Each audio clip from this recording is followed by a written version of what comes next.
Assalamualaikum warahmatullahi wabarakatuh. Perkenalkan, nama saya Yusniati N. Sabata SSM Hum, dosen pada program studi Pendidikan Bahasa Inggris, Fakultas Keguruan dan Ilmu Pendidikan, Universitas Muhammadiyah Luwuk. Saya menjadi dosen sejak tahun 2015. Sejak menjadi dosen, saya diberikan amanah untuk mengampu mata kuliah English Phonology. Selain di bidang pengajaran, saya juga terlibat aktif dalam kegiatan penelitian dan pengabdian kepada masyarakat. Demikian perkenalan singkat saya. Selanjutnya, saya akan menjelaskan deskripsi mata kuliah yang saya ampu saat ini, yaitu mata kuliah English Linguistics. Mata kuliah ini diajarkan pada mahasiswa semester 4 dengan bobot 3 SKS. Mata kuliah ini mempelajari tentang bagian-bagian linguistik, yaitu fonologi, morfologi, sintaks, semantik, pragmatik, discourse analysis, sosiolinguistik, dan fenomena-fenomena kebahasaan. Adapun kemampuan yang diharapkan pada mata kuliah ini adalah mahasiswa mampu mengadaptasi budaya pemakaian bahasa sasaran yang positif ke dalam budaya bahasa ibu. Mampu memahami dasar-dasar ilmu bahasa teoritis, khususnya bahasa Inggris. Mampu memahami cabang ilmu bahasa, khususnya bahasa Inggris. Mahasiswa mampu dan terampil dalam menganalisis penggunaan bahasa, khususnya bahasa Inggris berdasarkan teori linguistik. Dan mampu memahami sub-sub bagian dari linguistik. Materi yang diajarkan secara runtut diawali dengan kontrak perkuliahan, menjelaskan materi sesuai dengan rencana pembelajaran atau RPS. Selanjutnya, sebagai pengantar perkuliahan, diawali dengan menjelaskan topik secara garis besar, yaitu Introduction to Linguistics. Adapun penilaian pada mata kuliah ini, mata kuliah English Linguistic, yaitu kehadiran 30%, penugasan 20%, partisipasi mahasiswa di dalam kelas 10%, ujian tengah semester 20%, dan ujian akhir semester 20%. Sistem perkuliahan dilaksanakan secara daring dan luring. Metode perkuliahan yang digunakan pada mata kuliah ini yaitu lecturing, group discussion, dan kuis-kuis yang diberikan. Sistem metode pembelajaran ini menurut saya tepat diaplikasikan pada pembelajaran mata kuliah English Linguistics karena dapat memberikan pemahaman secara jelas dari setiap topik-topik yang diberikan. Demikian yang dapat saya sampaikan tentang Tridharma di bidang pengajaran pada salah satu mata kuliah yang saya ampu. Selanjutnya, saya akan menampilkan contoh pelaksanaan proses kegiatan belajar mengajar pada mata kuliah English Linguistic pada pertemuan yang kelima dengan topik pembahasan morfologi. Oke, Assalamualaikum warahmatullahi wabarakatuh. Waalaikumsalam warahmatullahi wabarakatuh. How are you today? Good, I'm ma'am. good, ma'am. Okay. Thanks so much for your attending here. Yeah. Today we are going to continue our lesson. It's about linguistic, yeah. Linguistic, our subject. and we will continue at the 5 meetings ya. Kita nantinya seperti yang sudah dilalui sebelumnya, kita sudah melewati beberapa topik, kita sudah diskusikan bersama, yaitu terkait dengan linguistik secara garis besar, terus fonologi, phonetics, dan hari ini kita akan mempelajari tentang morfologi. Mem akan share slide-nya.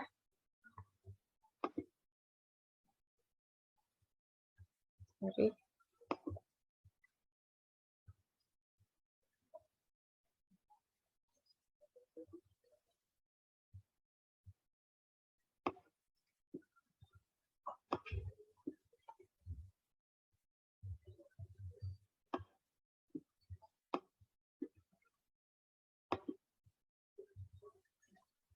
Oke, bisa dilihat teman-teman? Bisa, Mem. Oke, kita akan lanjut materi kita terkait dengan morfologi. Jadi, morfologi adalah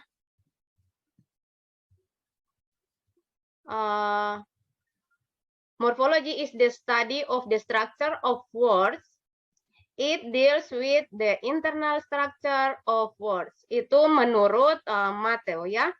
Dan morphology is the study of the internal structure of words and form a core part of linguistics study today. And then the terms of morphology is derived from Greek and is made up of morph, meaning, shape, form, and logy, which is mean the study of something. And then morphology as a sub-discipline of linguistics was named for the first time in 1859 by the German linguist August Skeler, who used the term of study of the form of words. Di sini ada expertnya ya. Selanjutnya kita pindah ke apa itu kata. Di sini ada beberapa definisi. The smallest of independent unit of language. Yang selanjutnya, in linguistics, a word of a spoken language can be defined as the smallest sequence of phonemes that can be uttered in isolation with objective or practical meaning. A word is an object that is made up of letters of the alphabet and separated from other words by either spaces or punctuation mark. Di sini ada 3 ya. 3 ada as to separate words forms. Contohnya di sini ice cream. Selanjutnya ada as to separate word forms. Di sini ada ice dan cream juga. Dan selanjutnya as a one compound word form ice cream. Dia sudah digabungkan. Selanjutnya kita bisa lihat di sini a word is an object that is made of letters of alphabet and separated from other words by either spaces or punctuation mark. Lanjut ke definisi selanjutnya. Di sini masih tentang words. Bisa dilihat meaning sederhana, yaitu tidak tergantung pada kata-kata yang lain. Can be separate from other units. Can change position. Ini menurut Pasol. Dan di sini ada Contoh, the man looked at the horses.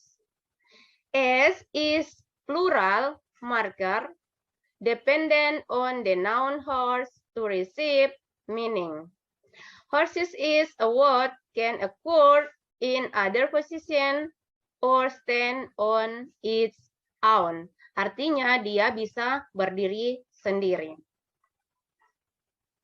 Lanjut ke morfem. Di sini teman-teman bisa lihat ada beberapa definisi.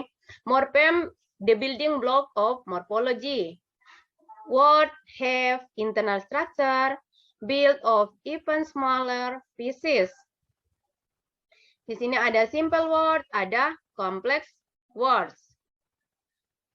Kalau simple words di sini do not have internal structure, only consist of one morphem. Example, walk, build, run. They cannot be split into smaller parts which carry meaning or function. Teman-teman bisa pahami ya, di sini dia tidak bisa dibagi lagi ke beberapa unit.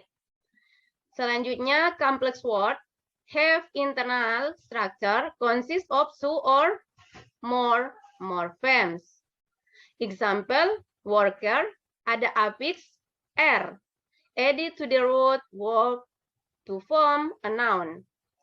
Jadi di sini bisa dilihat, morphem are the smallest unit have meaning. Jadi the smallest unit of word that have meaning di sini. Morphem adalah satuan unit yang kecil, terkecil yang mempunyai makna.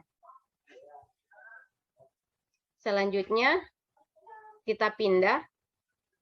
Apa itu morphem? Teman-teman bisa lihat di sini. Dia bisa dibentuk dalam beberapa bagian. Satu morphem, the, is. Dua morphem, two words, ice, cream, light, house. Selanjutnya, two morphems, tetapi tidak terdiri atas dua kata. Contohnya di sini, eat ditambah s, high tambah r, low tambah s, and ditambah happy. Jadi teman-teman bisa melihat di sini ada yang dinamakan monomorfemik, ada juga yang polymorfemik. Lanjut. Ya, di sini ada kalau dalam morfem itu ada free morphem dan bound morphem. Free morphem itu a simple word consisting of one morphem. Contohnya house, house, work, high, chair, rep. Dia bisa berdiri sendiri. Lanjut lagi di sebelahnya sini ada bound morphem. Bound morphem ini dia melekat pada free morphem. Contohnya unkindness. Di sini teman-teman bisa lihat. Ada prefix un dan suffix ness. Lanjut. Di sini ada teman-teman yang bisa lihat ada latihan. Mungkin teman-teman bisa bisa lihat dan bisa memberikan bagaimana hasil dari latihan kita ini.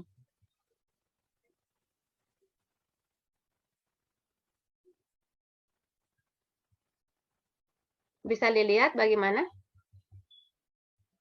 pembentukannya di sini.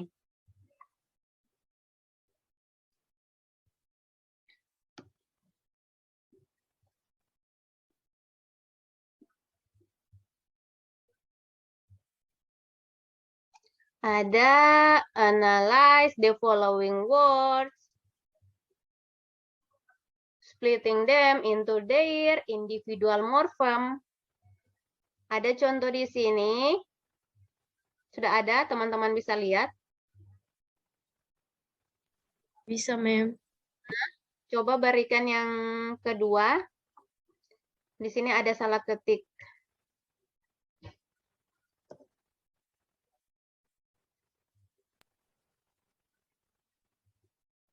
Disrespectful itu kan? Ya, disrespectful. Dis, kemudian respect, kemudian full. Dis, kemudian respect, kemudian full. Mungkin. Selanjutnya,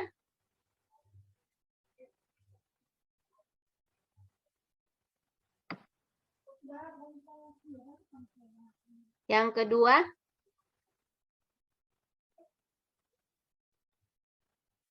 incomprehensibility. Comprehensibility. Bagaimana? Mutiara. Comprehensibility. Incomprehensibility comprehensive Comprehensibility. ability. Dia terbagi atas 3 ya. Iya, ma'am. Ya. Selanjutnya pre-selected. Dewi Safira, Mardiana, dan teman-teman lain.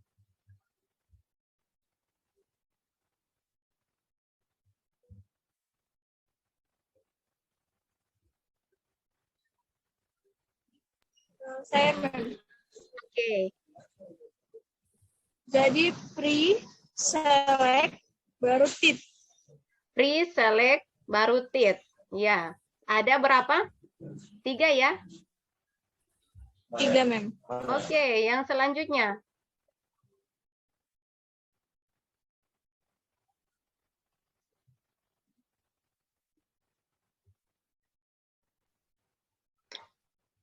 Super dengan natural. Super dengan natural. Apakah? Oke. Thank you yang sudah menjawab, yang sudah berusaha untuk menganalisis kata ini. Selanjutnya kita pindah ke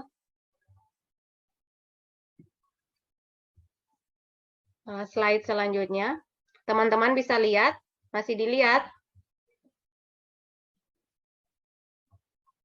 Pasti mem, tapi masih slide yang tadi. Oke, tentang alomorf ya. Alomorf. Dalam linguistik, an alomorf is a variant. Ya, Masih di exercise. Oke. Mem belum tak pindah, masih di Oke, exercise. sudah pindah. Sudah, mem. Oke.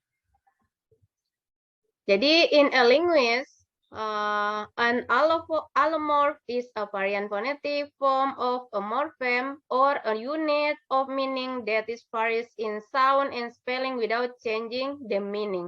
Jadi di sini tidak merubah arti, ya. Contoh dari allomorph. Ada plural s. Contohnya dari kata cat, ada s, tambah s, jadi cats. Watch, tambah es, watches. Sheep, ya. And, sorry, yang third person singular, ya. S, ada seed, contohnya di sini seeds, catch, catches. Selanjutnya ada past participle, ate, and, look, looked, and talk kayaknya ini.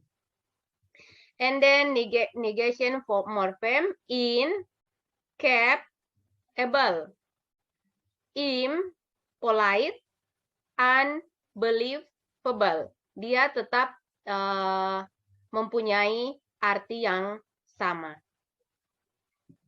Selanjutnya ada, kita pindah ke word formation.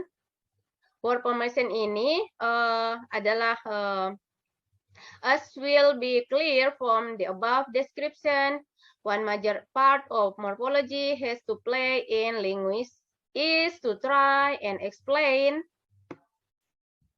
explain how new word forms are produced and regularities in process involved can be explained. Bisa nanti dilihat di sini ada beberapa pembentukan word formation, yaitu ada afiksasi, ada compounding, ada derivation, ada clipping, dan lain sebagainya ya. Di sini mungkin teman-teman bisa baca di sini slide terakhir ya. Mungkin satu orang bisa baca bagaimana di sini?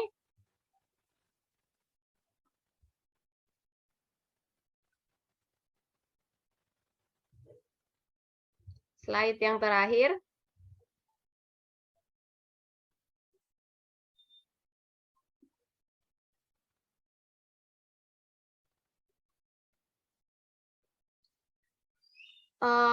Darso mungkin tidak didengar suaranya, Darso.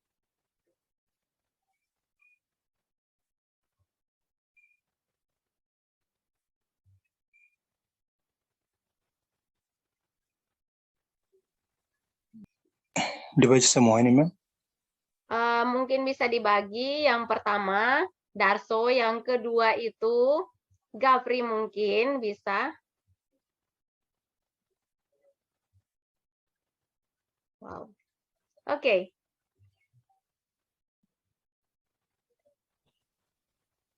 As many other problems in linguistics.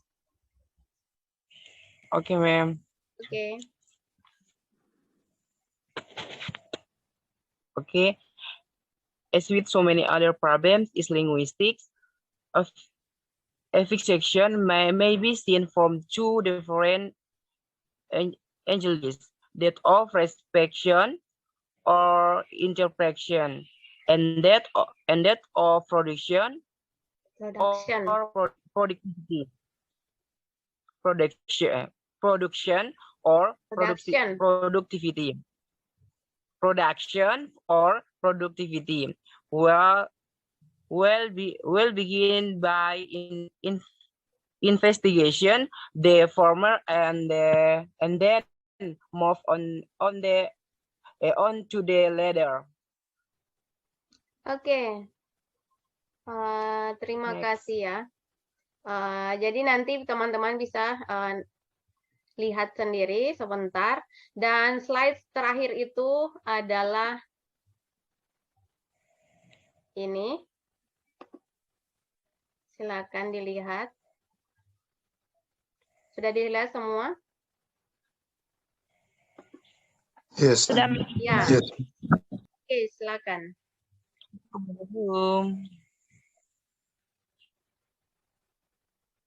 Any question?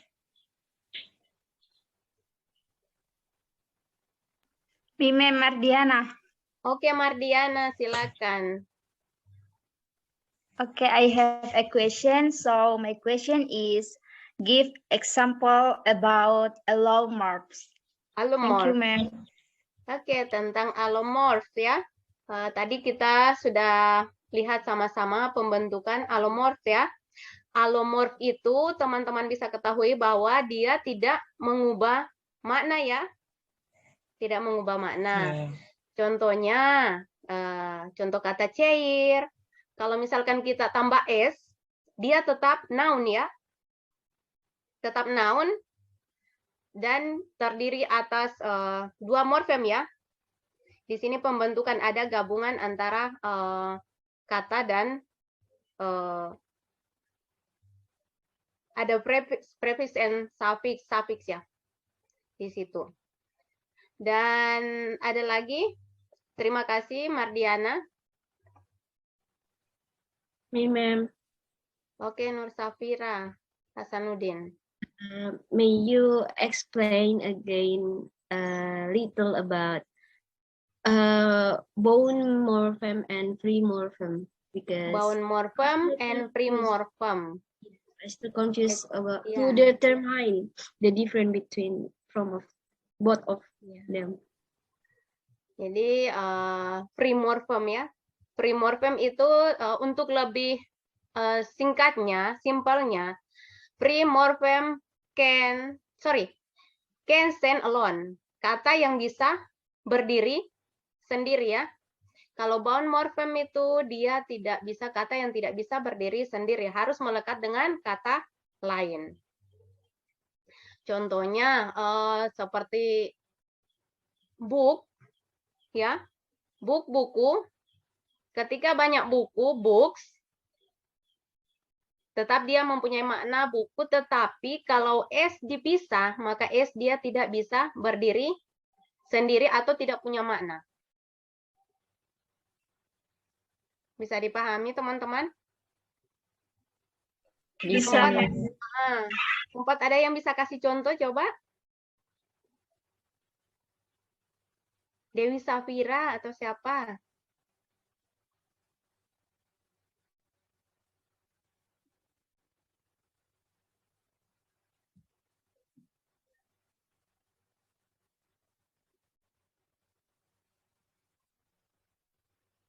Ada? Bisa?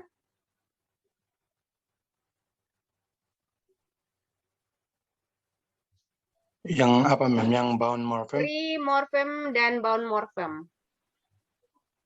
Gafri.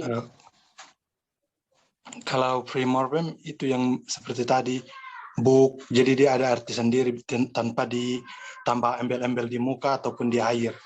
Kalau intinya kata-kata yang bisa berdiri sendiri yang ada artinya. Kalau untuk bound yang itu yang ada tambahan, misalkan unstoppable. Ya.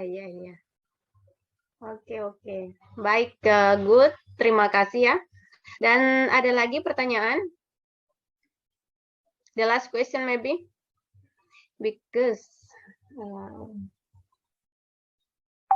Me, ma'am. Oke. Muhammad Darso. Okay, thank you. I have question. My question is, what is morphem, ma'am? Ya, morphem. Jaringan. Oke.